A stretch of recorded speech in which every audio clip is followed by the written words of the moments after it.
Olá, muito bom dia. Muito obrigado mais uma vez pela sua companhia. Está começando mais um programa Agronegócio e eu desejo a você muita paz e muita saúde. E no programa de hoje, nós vamos falar das previsões que o acordo Mercosul e União Europeia poderá representar para o nosso bloco. Vamos falar da safra brasileira que cresceu 113% em apenas 13 anos.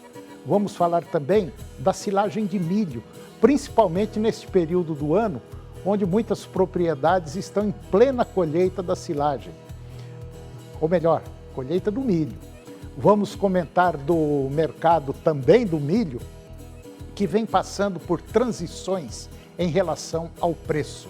E eu vou conversar com Guido Juliano Martins de Araújo, diretor do Instituto Saga das Águas, e nós vamos falar sobre condições climáticas alteradas, uma situação que está mexendo muito com o planeta.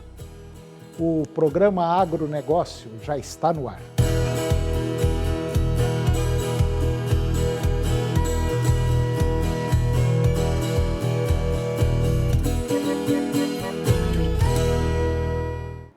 Eu começo o programa de hoje falando da safra brasileira que cresceu 113% em apenas 13 anos. A safra brasileira de grãos mais que dobrou em pouco mais de uma década e confirma a transformação estrutural da agricultura nacional. Dados do Instituto Brasileiro de Geografia e Estatística, o IBGE, mostram que a produção cresceu 113% entre 2012 e 2025, resultado que consolida o avanço da produtividade no campo e o papel da tecnologia como principal motor desse crescimento. No ano passado, a produção total de grãos atingiu 346 milhões de toneladas, volume recorde que reforça a relevância do agronegócio para a economia brasileira. O desempenho ele teve impacto direto tanto sobre a inflação, que encerrou o ano em 4,26%, quanto sobre a balança comercial, além de fortalecer a posição do Brasil como um dos maiores fornecedores mundiais de alimentos.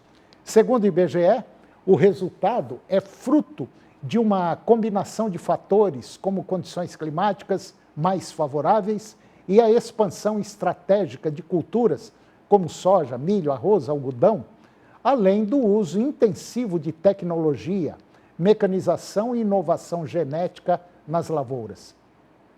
O crescimento da produção, porém, não ocorreu na mesma proporção da expansão diária. No mesmo período, entre 2012 e 2025, a área plantada avançou 66,8%, passando de 49 milhões de hectares para apenas 81 milhões de hectares, ritmo bem inferior ao da evolução do volume colhido. Esse descompasso evidencia que o salto da safra brasileira está diretamente ligado aos ganhos de eficiência e produtividade, e não apenas à abertura de novas áreas.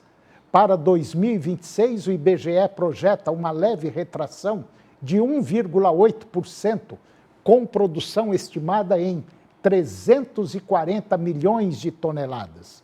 Ainda assim, a leitura do mercado é de que o patamar alcançado nos últimos anos reforça a importância de investimentos contínuos em tecnologia, manejo e mecanização para sustentar a competitividade do setor. É nesse contexto de modernização acelerada que cresce a busca por novas formas de financiamento. E agora vamos comentar das previsões que o acordo Mercosul e União Europeia poderá representar para o nosso bloco.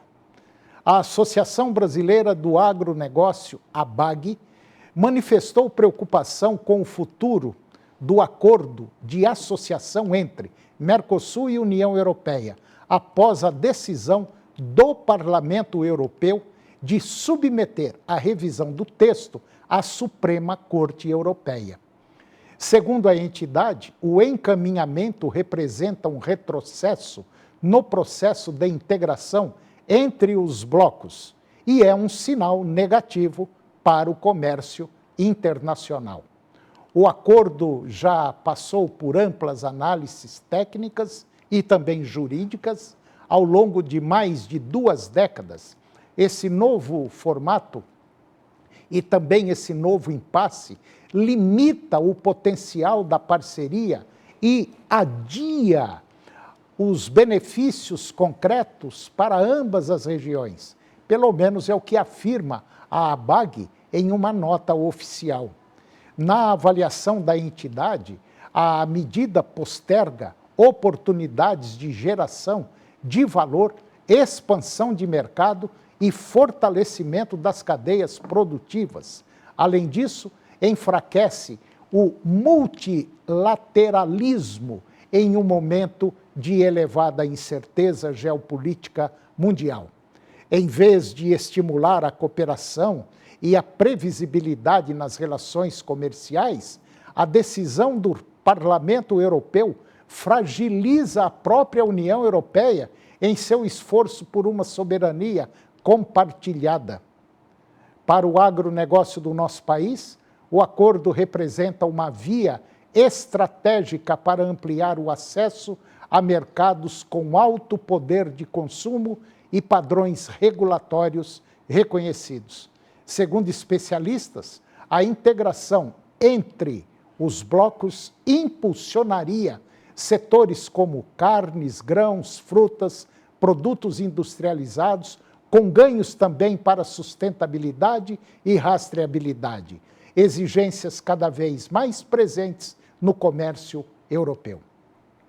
A ABAG defende uma retomada pragmática das negociações com foco técnico e redução de incertezas que hoje travam investimentos e acordos bilaterais. A expectativa é que os países favoráveis ao tratado encontrem caminhos para acelerar a sua implementação. E agora vamos falar de silagem de milho, principalmente neste período do ano, onde muitas propriedades estão em plena colheita do milho para fazer silagem, ou seja, comida para os animais na época da seca. A atenção costuma estar voltada para a produtividade, ponto de colheita e compactação do silo. Mas existe um fator que muitas vezes passa despercebido e que pode fazer muita diferença no desempenho dos animais, principalmente das vacas leiteiras, que é o processamento dos grãos de milho. A silagem de milho é uma das principais fontes de energia da dieta das vacas, principalmente por causa do amido presente nos grãos. No entanto, para que esse amido seja bem aproveitado pelos animais, o grão precisa estar bem quebrado durante a colheita. O grão de milho, ele possui uma estrutura dura, especialmente nos híbridos mais utilizados no Brasil, que são conhecidos como milhos duros ou então milhos flint. Quando o grão não é bem processado, bem quebrado, ele pode passar pelo trato digestivo da vaca praticamente inteiro, indo parar nas fezes. E o que isso significa na prática? Perda de energia, menor produção de leite, pior eficiência alimentar e desperdício de um alimento caríssimo.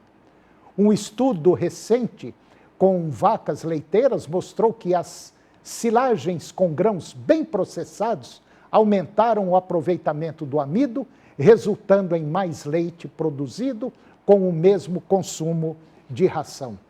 Quando o milho ele é colhido com um processador de grãos bem regulado, ocorre uma maior quebra dos grãos, maior contato do amido com as bactérias do rumen, melhor digestão do amido e mais produção de energia para a vaca.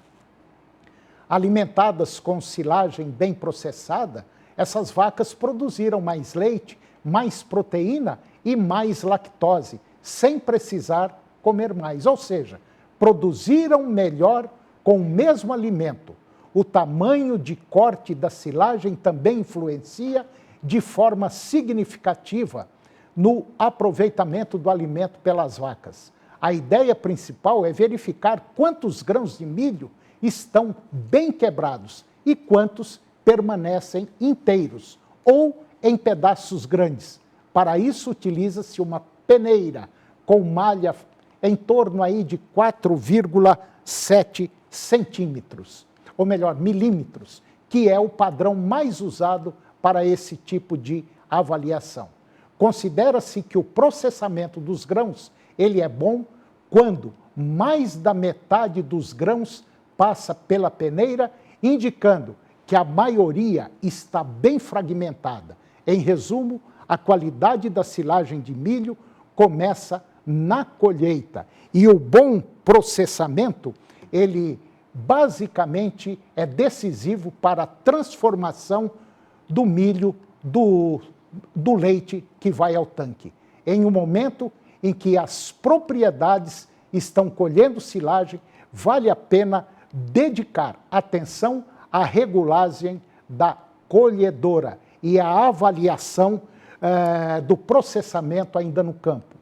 Grãos bem quebrados significam melhor aproveitamento de energia, mais eficiência alimentar e maior retorno econômico.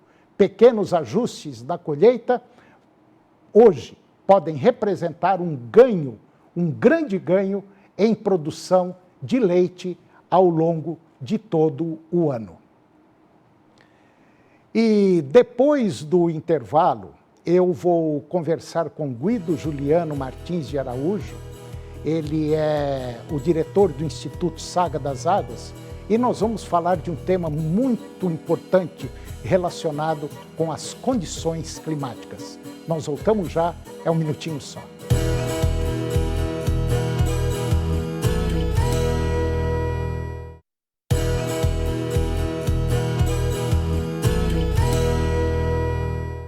Nós estamos de volta e agora eu vou conversar com Guido Juliano Martins de Araújo. O Guido ele é diretor do Instituto Saga das Águas, é também agrônomo e nós vamos falar de um tema interessante. O que aparece no mundo é uma coisa, mas as condições climáticas estão de outro jeito. Uma coisa fala-se de um jeito, a pesquisa, e ora as condições climáticas alteradas aparecem de uma outra forma. Onde se falava que era excesso de calor, está nevando, está frio. Onde falava que era frio, está com excesso de calor. Enfim, está uma situação meio complicada. Guido, bom dia.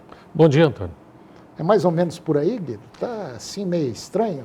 Fala de carbono, fala de frio, fala de calor.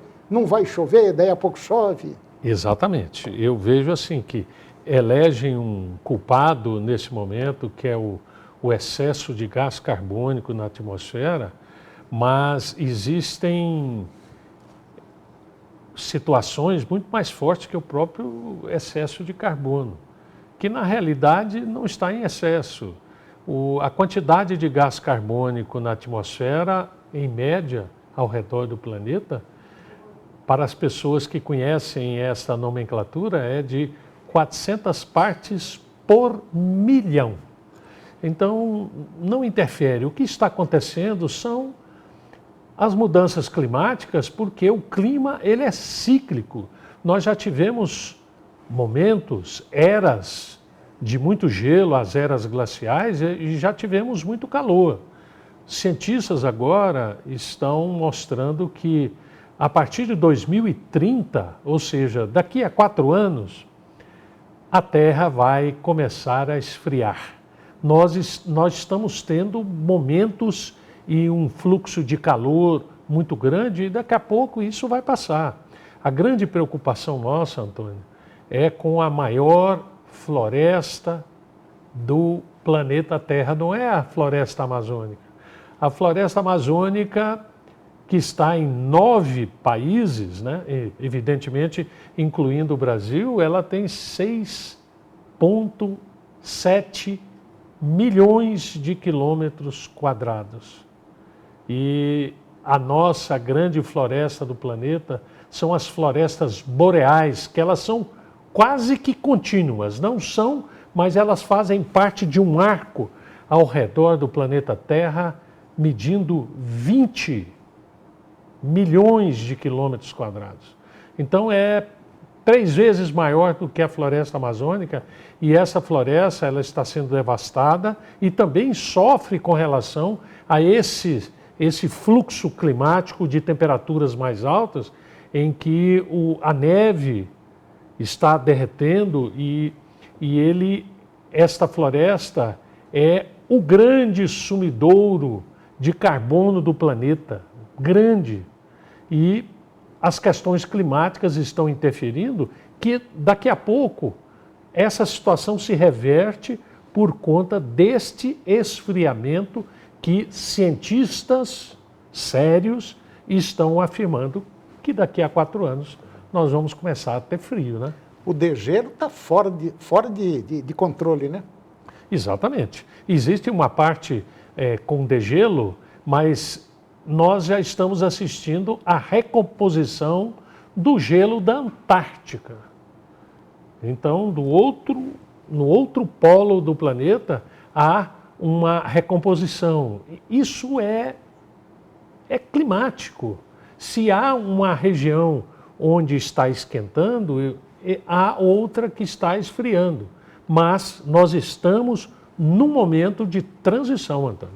Pois é, e esse momento de transição é muito delicado, porque junta com a quantidade de gente que tem no mundo, esse pessoal poluindo assustadoramente, tem que se produzir alimento para todo mundo, e fica uma situação difícil, né, Guido? Porque mandar matar metade do planeta não adianta, não resolve.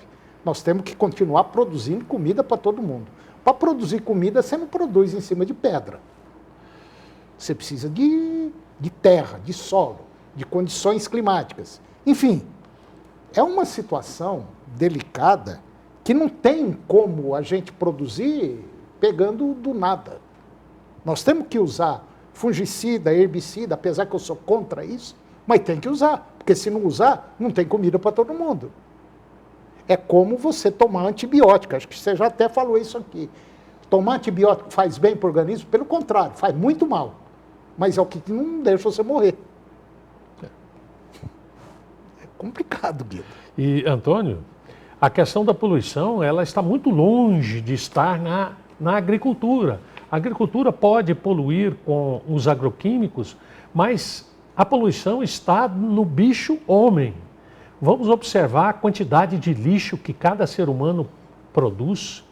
Muito desse lixo está sendo jogado nos oceanos e outra quantidade de lixo está nos lixões. Nós não podemos nem falar em aterros controlados, aterros sanitários, não.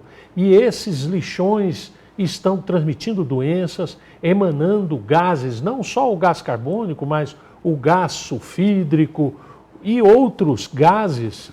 E nós precisamos olhar o que o ser humano vem fazendo com o planeta Terra. A agricultura precisa produzir grãos, precisa aumentar a produção, porque uma boa parte dos habitantes desse planeta ainda passam fome. Então, o Brasil tem a vocação de ser o celeiro, o curral do mundo, e isso nós vamos continuar fazendo este trabalho, mas o agricultor não pode ser culpado de todas essas mazelas. O que o agricultor quer é trabalhar, produzir alimento. Ô Guido, saiu agora recentemente um levantamento feito pela Europa, Estados Unidos, enfim, vários países.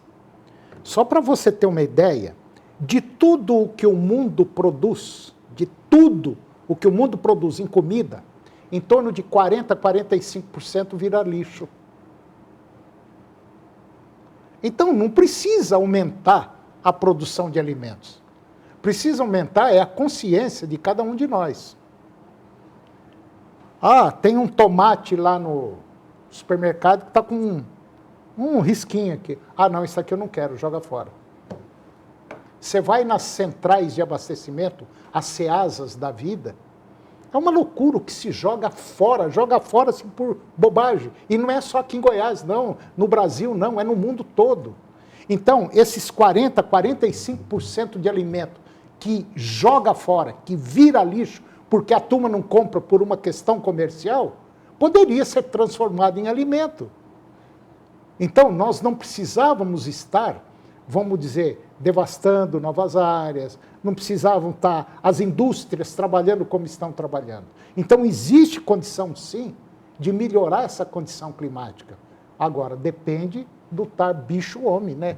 Depende de políticas governamentais, de educação, é tudo isso.